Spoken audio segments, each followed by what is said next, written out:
आपने कभी सोचा है कि जिस पृथ्वी पर हम रहते हैं वो कब और किसने बनाई है? लेकिन पृथ्वी के जन्म से पहले ही इस ब्रह्मांड का जन्म हो चुका था।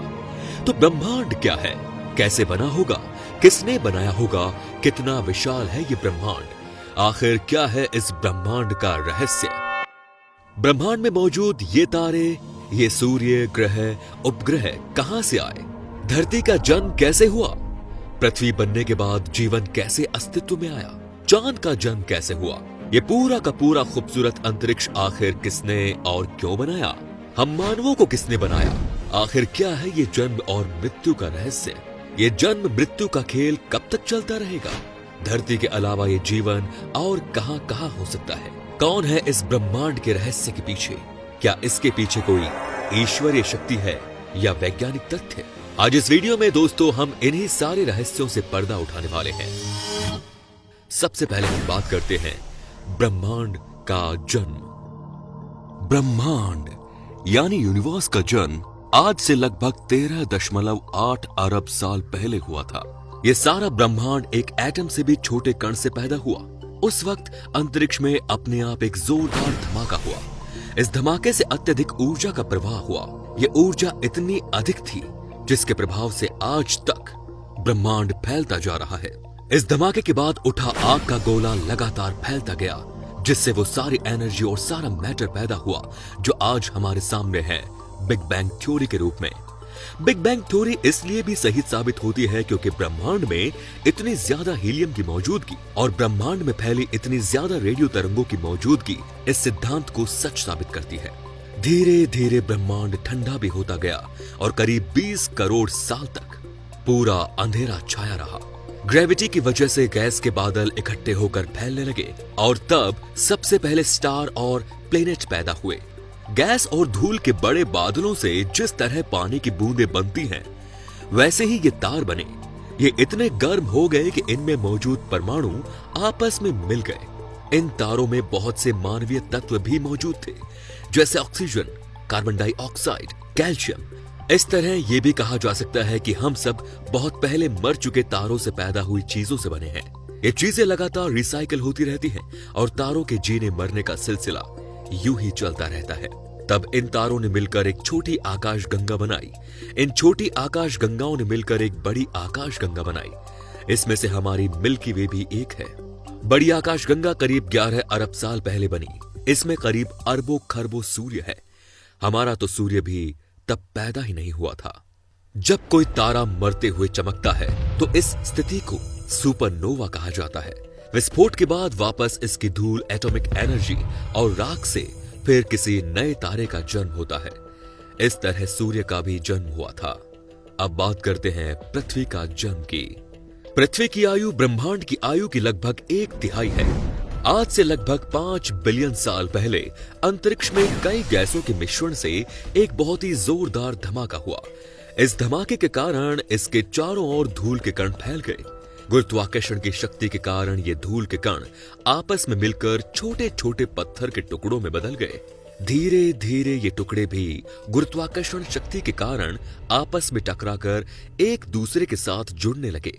इस प्रकार पृथ्वी समेत सारे ग्रहों का जन्म हुआ और इसी के साथ सोलर सिस्टम का भी जन्म हुआ। उस समय लगभग 100 से ज्यादा ग्रह सूर्य का चक्कर लगा रहे थे।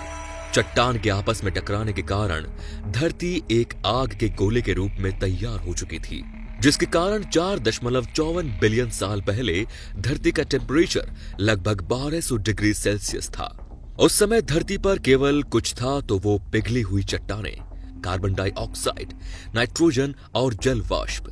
इस समय धरती की सख्त सतह की जगह सिर्फ और सिर्फ चारों तरफ उबलता उफनता हुआ लावा था।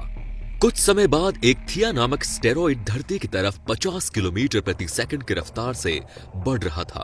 आकार में ये मंगल ग्रह जितना बड़ा था। टक्कर के बाद बहुत भयंकर धमाका हुआ। कई हजार साल तक ग्रेविटी के कारण धूल, मलबा, चट्टानों के टुकड़े पृथ्वी के इर्द गिर्द घूमते रहे और ग्रेविटी के कारण आपस में जुड़ते चले गए। जुड़कर इसने एक गेंदनुमा आकार ले लिया, जिसे हम आज चांद कहते हैं। उस वक्त का चांद आज के चांद से 100 गुना ज्यादा चमकदार था और आज के मुकाबले तब चांद 10 गुना पृथ्वी के पास था। यानी सिर्फ 22,000 किलोमीटर ही दूर था। पृथ्वी की ग्रेविटी उस चांद को अपने इतने पास रखी हुई थी।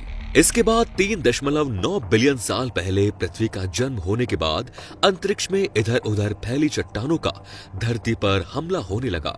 आसमान से ये जो उल्का पिंड गिर रहे थे, उनमें कुछ अजीब से क्रिस्टल मौजूद थे, जिन्हें आज नमक के रूप में प्रयोग किया जाता है। आपको जानकर आश्चर्य होगा कि समुद्र का पानी इन्हें गिरने वाले उल्का पिंडों के अंदर मौजूद नमक से निकला।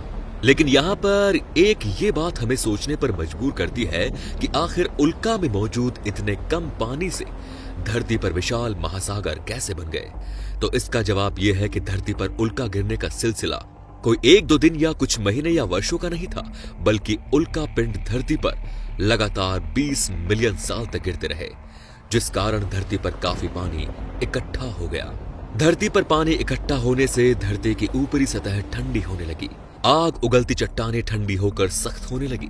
धरती का टेम्परेचर 70 से 80 डिग्री सेल्सियस हो चुका था। धरती के वातावरण में बदलाव आने शुरू हो गए थे। चांद धरती के इतने पास था कि चांद की ग्रेविटी के कारण समुद्र की लहरें भी आज से 1000 गुना ऊंची उठती थी। लहरों की टक्कर की वजह से चांद पृथ्वी से दूर होता चला गया। समय बीतने के साथ साथ समुद्र की लहरें भी शांत हो गई। ज्वालामुखी फूट फूट कर छोटे छोटे द्वीप बना रहे थे, लेकिन उल्काओं की बारिश अभी भी लगातार जारी थी। पानी और नमक के अलावा ये उल्का कुछ ऐसे खनिज पदार्थ भी धरती पर ला रहे थे जिससे जीवन की उत्पत्ति होने वाली थी। वो पदार्थ थे कार्बन और अमीनो एसिड, जिससे मौजूदा पानी में केमिकल रिएक्शन हुआ, जिससे माइक्रोस्कोपिक जीवन का प्रारंभ हुआ।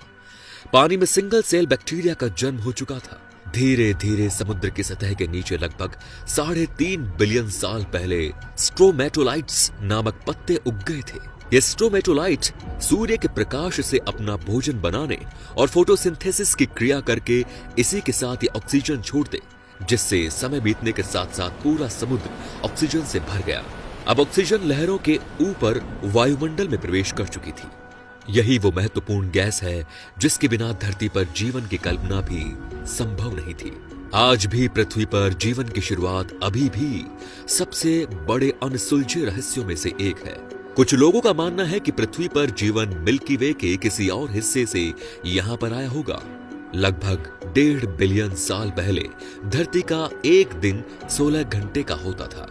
धीरे धीरे धरती की ऊपरी सतह कई बड़ी प्लेटों में बट गई। धरती के नीचे लावे ने धरती की प्लेटों को गतिमान कर दिया, जिससे ये प्लेटें आपस में जुड़ती चली गई और महाद्वीपों का जन्म हुआ। आज से 400 मिलियन साल पहले पृथ्वी का पहला सुपर कॉन्टिनेंट रोडिनिया तैयार हुआ। इसके बाद 750 मिलियन साल पहले धरती की सतह पर एक भयंकर हलचल हुई, जिससे सुपर कॉन्टिनेंट को 2 टुकड़ों में बांटा गया। पहला साइबेरिया, दूसरा गोंडवाना।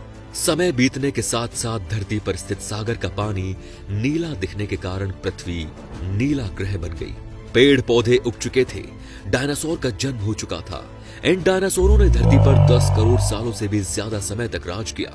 इसके बाद एक बार फिर से इतिहास दोहरा गया। धरती की फिर से एक विशाल एस्टेरॉइड से भयंकर टक्कर हुई, जिसने डायनासोर का धरती से पूरी तरह से खात्मा कर दिया। एक बार फिर से धरती का वातावरण बदला।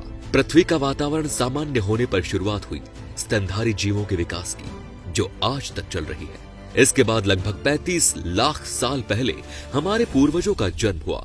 करीब 40,000 साल पहले एक विकसित मानव जाति होमोसेपियंस का जन्म हुआ। वही होमोसेपियंस आज हम मनुष्यों का पूरी तरह से विकसित रूप है। सृष्टि का सृजन हुए लगभग 13.5 अरब साल हो गए हैं, लेकिन इंसान के वजूद का अभी तक कोई अता पता नहीं। धरती के जन्म के बारे में आप क्या सोचते हैं दोस्तों? यह हमें कमेंट में जरूर बताएं। धन्यवाद।